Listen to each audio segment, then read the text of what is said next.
Maalab ho ang naging pagbati naman ni Paolo Rodrigo Roa Duterte sa mamayang Muslim sa pagdiriwang po ng banal na Eid al-Fitr o pagkatapos po ng isang buwang pag-ayuno o Holy Ramadan. Sa kanyang statement, sinabi ng Pangulo na ang natamong linaw ng kaisipan at karunungan sa isang buwan ng pag-ayuno ay magsisilbing inspirasyon at magandang halimbawa sa pananampalatayang Islam. Umaasa rin po si Pangulo Duterte na ang taimtim na panalangin ng mamayang Muslim ay magsisilbing lakas ng pananalig para maiwaksi ang kasamaan. Kumpiyansa rin ng Pangulo sa mahalagang papel na ginagampanan ng mamayang Muslim bilang mga stewards of peace, love, and understanding para maisantabi ang anumang pagkakahati-hati at maituon ang pananalig sa isang may likha ng lahat. Nagpalabas na ng cease and desist order ang Food and Drug Administration laban sa Fabunan antiviral injections. Ayon po kay Health Undersecretary Maria Rosario Vergere, hindi pa rehistrado ang Fabunan na sinasabing bakuna laban sa COVID-19. Matatandaan kumalat sa social media ang umano'y paggamit ng Fabunan na vaccine drive sa Zambales. Ayon po kay Vergere, ang anumang gamot na hindi pumasa sa clinical trial at hindi rehistrado sa FDA ay hindi maaaring gamitin ng mga tao. Samantala, pinag-aaralan na rin ng Department of Health ang kaso ng nasabing bakuna. Tingnan mo kung gaano sila kaloko ha. Biglang ibabalita ng PEP. Mga kasamahan din nilang mainstream media. Ganyan ho sila kaloko. Hindi, eto ha. Hindi ho ba kayo nabibuwisit? Sabi ko nga sa inyo, inaantok na ako eh. Inaantok na talaga ako. Alas 2 na, nung oras na. Alas 2 na. Nung nakita ko to, sabi ko, ano to, pinaglulok, okay na eh. Hindi ko napapatulan sana itong balita na to. Kasi nakita ko na ito eh. May nag-report na sa akin ito eh. Nakita ko na ito na niloloko nila yung tao. Sige, sabi ko, sige, kayo na lang maglokohan. Okay na. Pero tingnan mo, yung mga media, i-report pa. Para kunwari totoo. Anak ng tutsa, oh. Grabe ho talaga. Talaga magwa 1 million. Eh, kahit na nga siguro 50 empleyado ninyo, bumoto lang ng sobrang dami. Mag-1 milyon talaga yan. Ay, grabe ang ABS-CBN. No? Bogus! Sabi nga ng isang kababayan natin, bogus. Tapos sasabihin nila 1 milyon. Anak ng weteng. Oh. Tingnan mo mga kasinungalingan. Kaya nga hindi ko maintindihan itong PEP na ito kung tanga-tanga ba itong PEP na ito o sadyang niloloko din tayo. Hindi ko alam kung nag-verify ba sila, sinubukan ba nila yung etong ginagawa natin, o basta lang silang nag-report, finid lang sa kanila ng mga kasamahan nilang mga taga-ABS-CBN na reporter. Alam nyo ba, noong panahon ng administrasyon ni Presidente Marcos, ang Pilipinas ang nag-aangkat ng bigas sa ibang bansa. Tayo ay maraming produksyon ng bigas dahil doon sa Masagana 99 na proyekto ni Presidente Marcos kung saan ang mga magsasaka ay binibigyan ng tulong, puhunan at lahat ng teknolohiya upang mapaganda ang kanilang ani. Lahat yan ay maganda yan. At in fact, tayo ang nag-i-export ng bigas noon at hindi lamang yan. Ang mga iba't ibang bansa ay nagpadala ng kanilang mga mag-aaral para pag-aralan kung paano natin maayos na maraming produksyon ng bigas. Yan ay ang IRI na project din ni Presidente Marcos. Kaya itong sinasabi ng mga ibang gabinete kagaya ni Secretary Sani Dominguez na hindi daw kahit kailanman nakapag-export ng bigas ang Pilipinas, yan ay hindi totoo. Sapagkat nung panahon ni Presidente Marcos, napakaganda ng ating agrikultura. Sinira lamang ng EDSA na yan at ng kori-kori na yan, ng mga Aquino na yan. No? Kung hindi dahil sa kanila, sana ay mas maunlad ang Pilipinas. Ang mahirap sa kanila, lahat ng mga proyekto na magaganda ni Presidente Marcos ay kanilang ibinura upang masiraan si Presidente Marcos. Ano-ano yung mga tungkol sa power plants, di ba? Mga geothermal plants, no? Yung agricultural projects, marami pang iba, housing. Yung mga hospital ngayon COVID, anong ginagamit ng mga hospital ngayon? Di ba? Yung RITM, proyekto ni Marcos yan. Yung Lung Center, Kidney Center, yung East Avenue Center. Napakarami, pati yung pagpalaki ng Philippine General Hospital. Maraming proyektong ginawa si Marcos na hindi nagawa ng kahit kailanman ng mga dilawan, yung mga kori-kori, yung mga Aquino-Aquino na yan. No? Kaya huwag kayong maniwala sa paninira nila hanggang ngayon, mahigit 30 taon, ganyan pa rin ang isip nila, ganyan pa rin ang narrative nila hanggang ngayon. Mabuti na lamang, hindi na naniniwala ang mga tao sa kanila ngayon. Dahil ang mga Pilipino ngayon ay hindi bobo! I'm very flattered, no? Nagagalak ako at nakarating sa pansin ni Idol Raffy Tulfo ang mga expose ko, lalo na ang paggamit ni FLM sa tatlong magkaibang pangalan sa kanyang mga passport, no? And this is by itself a serious crime, no? Fraud, the use of fraud, no? To obtain passports is a serious crime in the Philippines and all over the world, no? In any country. Malaking kasalanan po ito pag dinadaya mo, no? Pinipeke mo yung mga dokumento mo para makakuha ng passport. Karamihan po nito ay mga terorista, no? Terorista at mga kriminal. And ako, wala po akong pag-alinlangan. I have no hesitation to call Francis Leo Antonio Marcos and Norman Antonio Mangusin as a criminal, no? Kahit ano pang sabihin niya, no matter how he protest. Sabi niya, hindi ako kriminal, no? Wala akong nagawang pang-hold up. Wala kang nga pang-hold up, pero yung krimen mo, sabihin natin class. Ginagamit mo yung social media para mabudol-budol mo ang mga tao. So, maganda po at naipaliwanag ni Raffy Tulfo ang mga legal questions, no, tungkol sa pagkatao ni Francis Leo Antonio Marcos, no, lalo na yung paano siya naging FLM, no, dahil at one time, no, at one or two times, no, in the past, sa kanyang mismong mga video ay inamin niya na si Norman Antonio Mangusin and Francis Leo Antonio Marcos are one and the same person, no? Pero nung nasa NBI na siya noong Martes at tinanong siya kung ikaw ba ay si Norman Mangusin, sabi niya hindi, no? Hindi.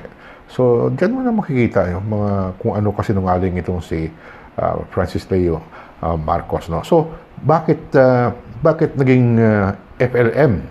Paano siya naging Francis Leo Antonio Marcos, no?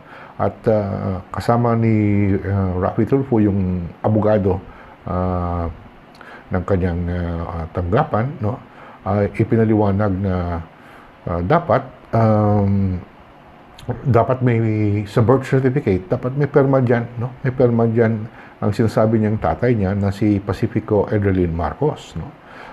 Dahil kung wala pong perma, wala pong recognition na tinatawag, walang acknowledgement, ay hindi po yan, no? Especially under the old law, no?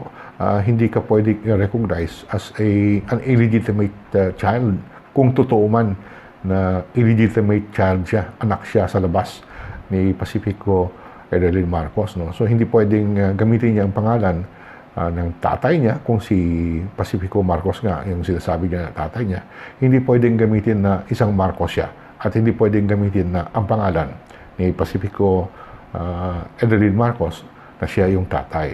Okay. Ngayon, ito guys, sa tingin nyo ba yung pagkaka-aresto kay Francis Leo Marcos, mabubulok siya doon sa kulungan? Sa tingin nyo, ganun bang mangyayari? Ha? Ang ibig sabihin niyan, ito, buhay ang demokrasya sa ating bansang Pilipinas. Buhay! Oo. Ibig sabihin na pinalalabas ng mga kalaban ng administrasyon na patay na ang demokrasya sa bansang Pilipinas, ay hindi po katotohanan yan.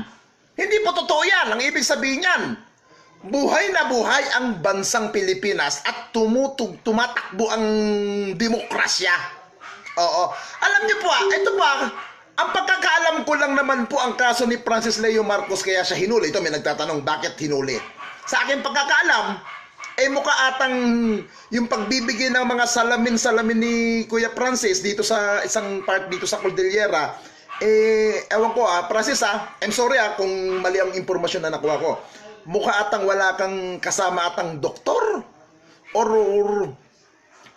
hindi ata kumita yung ibang mga magkasanglas dito. Mukha atang natabunan yung imbis na yung mga taong nabigyan ni Francis Marcos ng salamin, imbis bibili ata ng mga salamin-salamin dito sa mga shop-shop dito, ay hindi kumita ata. Oo. Siyempre, nagkaroon ng bagong salamin, libre. Ngayon, ay may batas pala doon na hindi alam ata ni Francis, doon siya na yari. Oo. Kasalanan na ba yun? Malaking kasalanan na ba yung pagtulong niya na ginawa niyang wala naman siyang hininging kapalit sa pagtulong niya ngayon, di ba? Ha? Alam mo doon sa nagtatanong na Marites Laportesa Hadid, tinatanong mo, sir, totoo ba siyang Marcos? Hindi ko masasagot yan. Wala ako sa posisyon kung ano siya. Kasi ang alam ko, Marcos siya. Oo, ang alam ko, Marcos, dahil yan ang ipilido niyang dala eh. Di ba? Hindi ko alam kung totoong Marcos siya o hindi. Wala ako sa lugar at wala ako sa pwesto para sagutin yung katanungan mo. Ha? Alam mo, si Francis, ang sabi ko nga nung mga nakaraan, ha? Ito nga naaasar nga ako sa ibang mga supporter ni Francis na binibira din ako sa social media na ganito, ganyan. Alam nyo, ang pagiging magkaibigan namin ni Francis, guys, sa totoo lang, nagkakausap kami, nagkakatawagan, nagkikita kami, mga ganon ang pagkakaibigan namin. Ha? Pero yung mga personal niyang gawain, wala akong alam dyan. Ha? Ang alam ko lang kay Francis Leo Marcos, simple isa lang. Kuya Francis, meron akong activity sa Mountain Province. Baka pwede ka naman mag-sponsor sa akin. Anong kailangan mo ninyo? Panlalalaki mo na naman. Ay hindi kuya. Baka pwede mo kong tulungan kahit mga ilang bigas lang. Hindi pa po ito pandemic. Hindi ito panahon pa ng pandemic. Oo. Hindi pa po ito panahon ng pandemic. Itong hiningian ko siya. Matagal ko na po siyang hiningian ng mga tulong-tulong. At yung binibigay niya naman sa akin, ay binibigay ko naman ho yun. Oo. Ha? Ngayon, alam mo, Jaira, Ali, wala akong pakialam kung Norman Mangusin siya o Marcos, ano siya. Ang pakialam ko dito, nakakatulong yung mama. Oo, nakakatulong. Yun ang big issue sa akin. Yung naitutulungan niya rin ako minsan, pag may kailangan ako. Ha? Ayaw niya nga lang magbabanggit ng pangalan nung mga pasyer. Ang dami niya nang naitulong sa akin. Ha? Ngayon, wala akong pakialam kung anong totoong pangalan niya, kung ano man siya, kung balasubas man siya o ano. Wala akong pakialam doon. Kasi, pagkausap ko naman siya, tao siyang kausap eh. Natural, bilang taong kausap, tao ko rin siyang kakausapin. Ha? Ha? Ganun ako. Ngayon, kung inaakala po ng mga kalaban ni Francis Leo Marcos na yung pagpapa-aresto ng NBI, alam nyo sa totoo lang, ha? Sa ginawa ng NBI ng pag-aresto kay Francis Leo Marcos, saludo ako doon. Bakit? Bakit? Kasi legitimate yun eh. May warrant, may complainant. Anong complainant? Dahil lang sa salamin. Di ba? Yun lang. Ha? Ngayon, ang kasalanan lang naman ni Francis dito, yung tumutulong sa kapwa. Kaya alam mo, Francis, ang suggest ko na lang sa'yo, total naman, ginagawa mo na rin naman yan. Oo. Tumutulong ka na rin naman sa kapwa. Tumakbo ka na.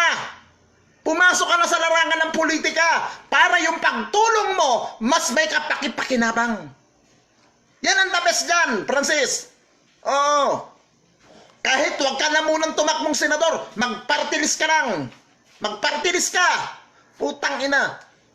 Kung ikaw nga ngayon hindi ka politiko, putang ina, ang laki ng naitutulong mo. Paano pa kaya pag ikaw ay naging isang congressman na party list? Oh. Kung gusto mo, magpangunahan na natin sa social media. Mag-party list ka na.